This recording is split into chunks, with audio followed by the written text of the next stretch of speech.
नमस्कार दोस्तों, आप सबका एस्ट्रोडेफा पर हार्दिक स्वागत है। आज हम बात करेंगे कि राहु के द्वारा बनने वाले कौन सा और राजयोग होते हैं जो कि व्यक्ति को पद, प्रतिष्ठा, धन, संपत्ति, यश, वैभव, अच्छा नाम प्रदान करते हैं। और यहाँ सिर्फ राहु की ही चर्चा होगी, अन्य ग्रहों की यहाँ बात नहीं होगी। तो राहु जो कि एक नकारात्मक ग्रह, नेचुरल मेलिफिक माना जाता है, अशुभ माना जाता है, क्रूर माना जाता है, वह भी कुंडली में यदि अच्छी स्थिति में हो और वो कौन सी परिस्थितियां होती हैं उनके बारे में बात करेंगे। तो वो कितने शुभ परिणाम दे सकता है उसकी चर्चा होगी और इनको हम उदाहरण कुंडलियों के माध्यम से समझेंगे जिन व्यक्तियों के केस में राहु ने उनके जीवन में बहुत अच्छे परिणाम दिए। तो आइए अपनी इस वीडियो को शुरू करते हैं।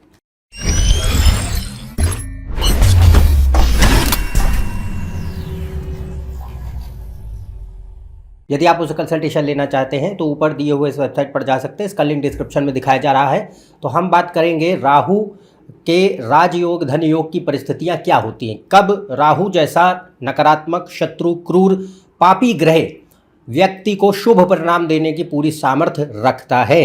तो यहाँ पे जो एक कॉन्सेप्ट है, टेक्निक है, वो हम आपको बताएंगे। उसके बाद उसे कुंडलियों पे अप्लाई करके देखेंगे ताकि आप वो विस्तार से समझ सकें कि कैसे राहु परिणाम दे पा रहा है कि उन व्यक्तियों के जीवन में।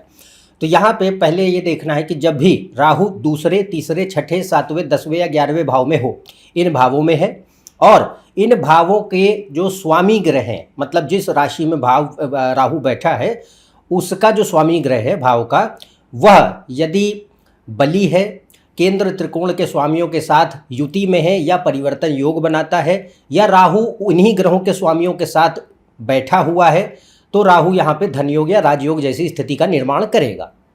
दूसरी बात कि राहु और केतु की अपनी कोई पहचान नहीं होती है, वह जिस राशि में बैठते हैं उसके स्वामी के ऊपर डिपेंड करते हैं और जिस नक्षत्र में बैठते हैं उसके स्वामी के ऊपर निर्भर करते हैं।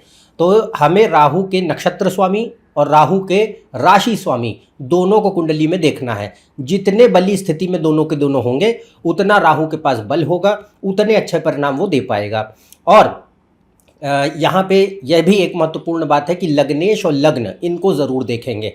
यदि कुंडली में लग्नेश और लग्न कमज़ोर हैं तो वह परिणाम, कोई भी ग्रह हो, सिर्फ राहु ही नहीं, कोई बहुत खास परिणाम अपेक्षा अनुसार दिखाई नहीं पड़ते। तो लग्नेश और लग्न जितने बली हैं, शक्तिशाली हैं, उतना कुंडली में बल है, तो बाकी ग्रह भी अपने हिसाब से परिणाम अच्छा दे पाएंगे अपनी क्षमता के अनुसार। तो यहाँ पे बस यही सिंपल सा रूल है, इसको अभी अप्लाई करेंगे और जितनी ये परिस्थिति राहु बनाएगा, जो अभी आपको नियम बताया, उसके अनुसार ऐसी स्थिति में क्या होगा कि राहु धन, संपत्ति, पद, अधिकार, प्रतिष्ठा, सत्ता, व्यापार, व्यवसाय, राजनीति, सरकार, इनमें से किसी भी क्षेत्रों में व्यक्ति को ले जा सकता है, अच्छा करियर देता है, सफलता देता है, प्रसिद्धि प्रदान होती है और जीवन में एक कहें कि एक सफल जीवन व्यक्ति को दे पाता है। तो यहाँ पे राहु के ये ऐसी स्थिति जो अभी आपको बात कही गई, अगर वो है तो वो राहु का अच्छा योग माना जाएगा। आप उसे राजयोग कह ले, धन योग कह ले, कुछ भी कह ले, पर राहु ऐसी परिस्थिति में व्यक्ति को बहुत ही अच्छी सफलता देने के लिए काम कर सकता है। अब इनको कुंडलियों के माध्यम से समझेंगे। पहली कुंडली जो आप यहाँ देख रहे हैं यह है श्री अमिताभ बच्चन जी की कुंडली, बहुत प्रख्यात कुंडली है। तो अब इसमें देखें कि राहु जो है वो 7वें भाव में है और राहु और शनि दोनों के दोनों लग्न के स्वामी हैं। तो कुंभ लग्न का स्वामी शनि भी है, राहु भी है। अब यहाँ पे देखें तो राहु कहाँ है, 7वें भाव में है। तो हमने कौन से भाव बताए थे, 2, 3, 6, 7, 10, 11, ये भाव में अगर राहु है तो वो जनरली, इसका ये अर्थ नहीं कि बाकी भावों में राहु को बेकार मानते हैं, पर बाकी भाव राहु के लिए जितने हैं, इनको छोड़ करके जो अभी बोले 2, 3, 6, 7, 10, 11, इनको छोड़ के अन्य जो भाव है उनमें राहु थोड़ा एक अनकंफर्टेबल सिचुएशन में भी होता है। अब ये हो सकता है कि वो अच्छे परिणाम दे दे कुंडली के बाकी ग्रहों के देखते हुए, पर उसकी इन भावों में बहुत शुभ स्थिति नहीं मानी जाती। तो राहु यहाँ कहाँ है, 7वें भाव में है। अब लग्नेश भी है, बली हो गया, 7वें भाव में शनि राहु दोनों को ही बल प्राप्त हो जाता है। तो यहाँ जो राहु है उसके पास सामर्थ्य अच्छा। दूसरा राहु कहाँ है, सिंह राशि में, यानी इसका स्वामी ग्रह कौन है, सूर्य है। अब सूर्य को हमने क्या कहा कि जिस राशि में राहु बैठे उसका स्वामी ग्रह अगर केंद्र त्रिकोण के स्वामियों के साथ हो तो वो राजयोग बनाएगा। तो अब यहाँ पे कंडीशन क्या है कि सूर्य बुध मंगल शुक्र के साथ बैठे हैं। अब ये सब केंद्र त्रिकोण के स्वामी हैं, 8वें भाव में बैठे। अब 8वें में चले गए तो ये व्यक्ति के जीवन में उतार चढ़ाव की परिस्थिति पैदा करेगा, जो कि बच्चन साहब के जिंदगी में रही है। तो वो बहुत ऊंचाइयों तक गए। फिर एक ऐसा समय आया जब वह जो है अपने जीवन में एक ऐसे संघर्ष की स्थितियों में जूझ रहे थे, तो फिर से वो रिकवर करे। तो ये जो 8वां भाव का है वो अप्स एंड डाउन्स तो होता है, पर ये दिखाता है क्योंकि लग्नेश बली है। हमने यही कहा, तो क्योंकि लग्नेश कौन है, राहु और शनि दोनों हैं। तो शनि क्या है, केंद्र में है और राशि वाइज अच्छा बैठा, कोई पाप प्रभाव नहीं है, बली हो गया। तो यहाँ पे ये बात रहती है कि जो इनके योग हैं वो जीवन में भले ही उतार चढ़ाव, संघर्ष, विपरीत परिस्थितियां फेंकें, पर अंततः उस पर विजय प्राप्त होगी। तो यहाँ पे राहु जितनी भी एक हमने अच्छे लक्षणों की बात कही वो प्रदान कर रहा है, चाहे वो बहुत नाम हो, प्रसिद्धि हो, प्रतिष्ठा हो। एक 7वां भाव सिनेमा, और राहु तो वैसे भी जो है सिनेमा के लिए अच्छा मानते हैं, तो उन सब के लिए राहु ने अच्छे योग यहाँ बनाए। अब अगली कुंडली ले रहे हैं, यह है डोनाल्ड ट्रंप की, जो कि पूर्व में राष्ट्रपति रहे हैं अमेरिका के, अभी भी चुनाव लड़ रहे हैं। तो यहाँ पे इनके केस में देखें, राहु कहाँ है, 10वें भाव में है, बली है। पहली बात तो राहु उच्च का हो गया वृषभ में, फिर 10वें भाव में बैठ गया, जो कि काम, करियर, प्रतिष्ठा, रुतबा इन सब का होता है, पावर पोजीशन का। इसके बाद सूर्य के साथ बैठा है। तो सूर्य भले ही ये ग्रहण में है, बट ये शक्तिशाली ग्रहण है, क्योंकि एक तो सूर्य राहु से आगे निकल चुका है, राहु बली है, और सूर्य लग्नेश है, लग्न का स्वामी है। तो लग्नेश के साथ संबंध बना, लग्नेश बली। राहु जिसके राशि में बैठा शुक्र के, तो अभी शुक्र देखे 12वें में शुक्र क्या होता है, बली हो जाता है। 12वें भाव में शुक्र विलासिता का कारक माना गया। जीवन में जो है व्यक्ति को हर वह संसाधन प्रदान करता है जो कि एक अच्छे एक लैविश लाइफ स्टाइल कह लीजिए ऐसा। और शुक्र और शनि ये पावर गिविंग कॉम्बिनेशन है, मतलब सत्ता मिलती है व्यक्ति को, वो किसी भी स्तर पे हो, पर ये लीडरशिप देता है।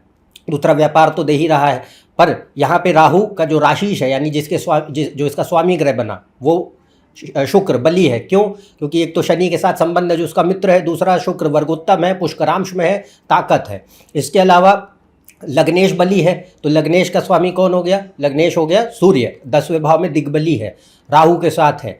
फिर मंगल त्रिकोण मतलब त्रिकोण और केंद्र योग कारक ग्रह लग्न में चले गए, तो यहाँ पे फिर से राहु के पास बल, क्योंकि मंगल के नक्षत्र में है राहु, तो यहाँ पे राहु बहुत ताकतवर है। और ये पहली बार जो राष्ट्रपति चुने गए वो राहु मंगल की दशा में ही चुने गए। इन्होंने शपथ ग्रहण किया गुरु की महादशा में, पर जो कि 2017 जनवरी में, पर जो चयन हुआ इलेक्शन वो रहा राहु मंगल, जिसमें इनका चयन हुआ। तो यहाँ पे राहु इनके केस में कितना अच्छा फंक्शन कर रहा है देखा। इसके बाद अगली ये कुंडली आ रही है जॉर्ज डब्ल्यू बुश, ये भी भूतपूर्व राष्ट्रपति अमेरिका के, 2 टर्म रहे। अब इनके केस में राहु कहाँ है, 11वें भाव में है, उच्च का है, सेम वही पोजीशन कि राहु शुक्र की राशि में है और मंगल के नक्षत्र में है। तो पहली बात तो मंगल क्या है भाई, योग कारक है, कर्क लग्न के लिए बली ग्रह होता है, और दूसरा धन भाव में बैठ गया तो ताकत है, राहु को बल मिल गया।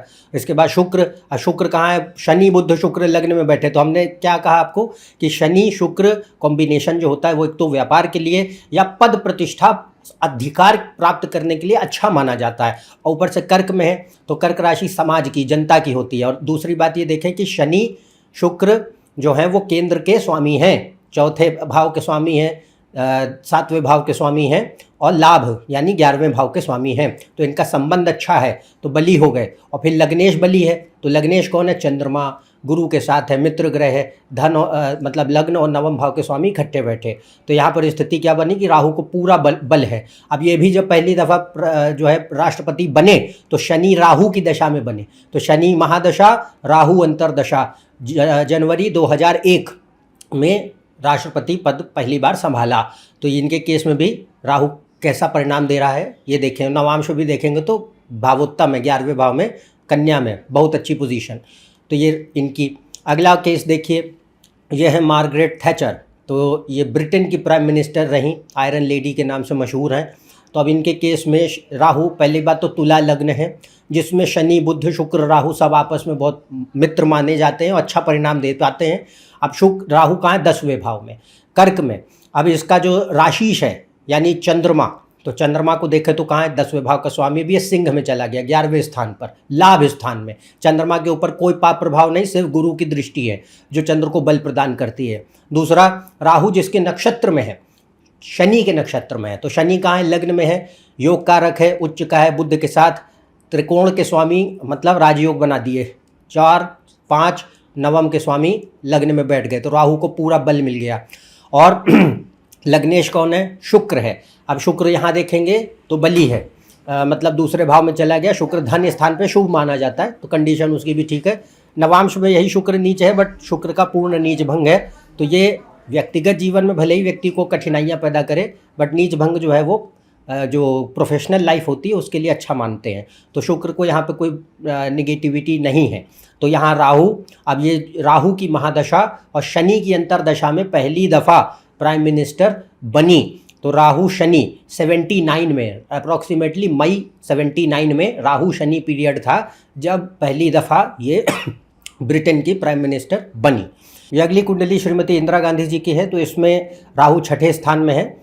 छठे में राहु अच्छा परिणाम दे पाता है, भले ही व्यक्ति के जीवन में पहले कोई संघर्ष, शत्रु, बाधा या कोई अन्य परेशानियां दे, पर अंततः यदि राहु अच्छा योग बना रहा है, लग्नेश बली है, तो व्यक्ति को अंततः सफल बनाता है, विजयी बनाता है।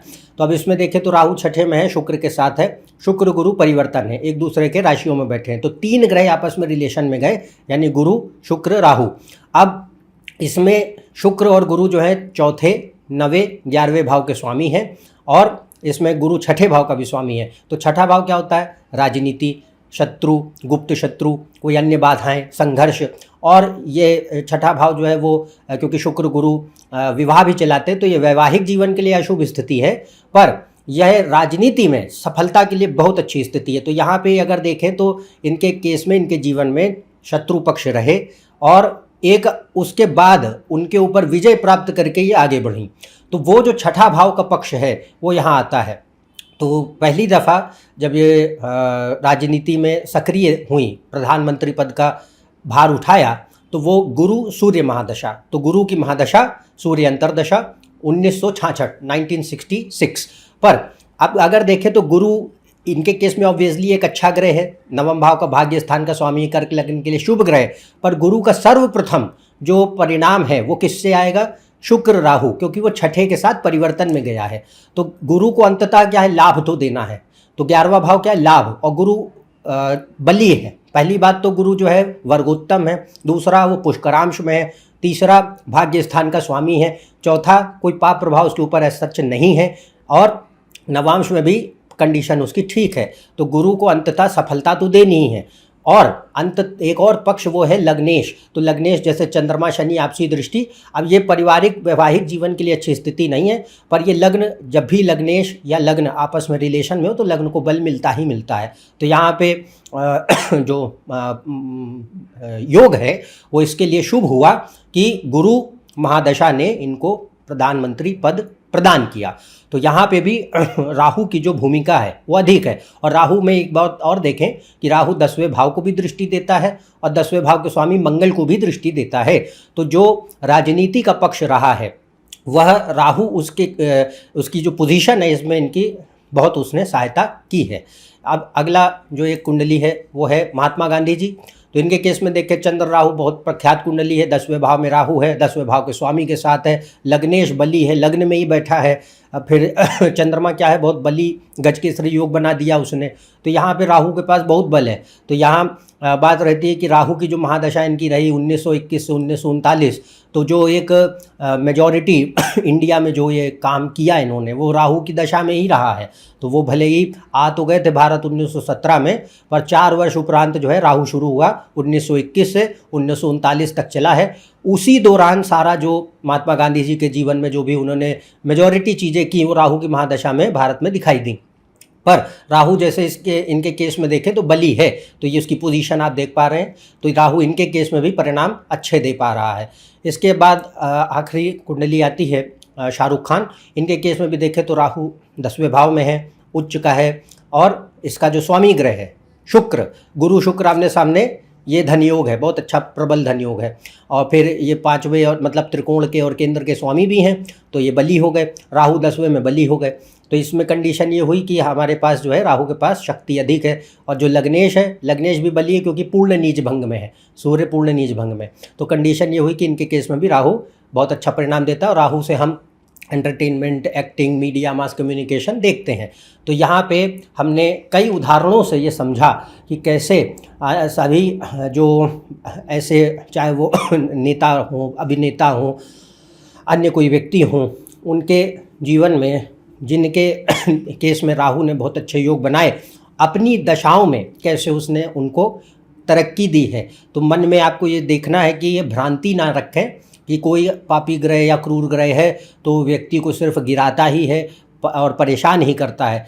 वो ग्रह की स्थिति पर निर्भर करता है। कई बार शुभ ग्रह भी होते हैं और बहुत ही भयंकर परिणाम दे सकते हैं अगर वो ख़राब हैं आपके लिए, और वही उल्टा भी होता है कि कई बार शनि, राहु, केतु, मंगल जैसे पापी ग्रह भी होते हैं और व्यक्ति को बहुत ऊंचाइयों तक ले जाते हैं। तो यहाँ हमने राहु के बनने वाले जो योग हैं, शुभ योग हैं, जो धन, संपत्ति, समृद्धि, प्रतिष्ठा, नाम, यश, पद प्रदान करते हैं, और उनको हमने देखा और उनको कुंडलियों के माध्यम से समझा। यदि आप मेरे इस चैनल पर नए हैं, नीचे दिए हुए सब्सक्राइब बटन पर सब्सक्राइब कीजिए। ज़्यादा जानकारी, फेसबुक पोस्ट, इंस्टाग्राम रील्स, इन सब के लिए आप जो है फेसबुक, इंस्टाग्राम पेजेस से जुड़ सकते हैं। इन सब के लिंक डिस्क्रिप्शन में दिए हुए हैं। अन्यथा हम आपसे अगले वीडियो में फिर से मिलेंगे। तब तक के लिए आज्ञा दें। नमस्कार, धन्यवाद।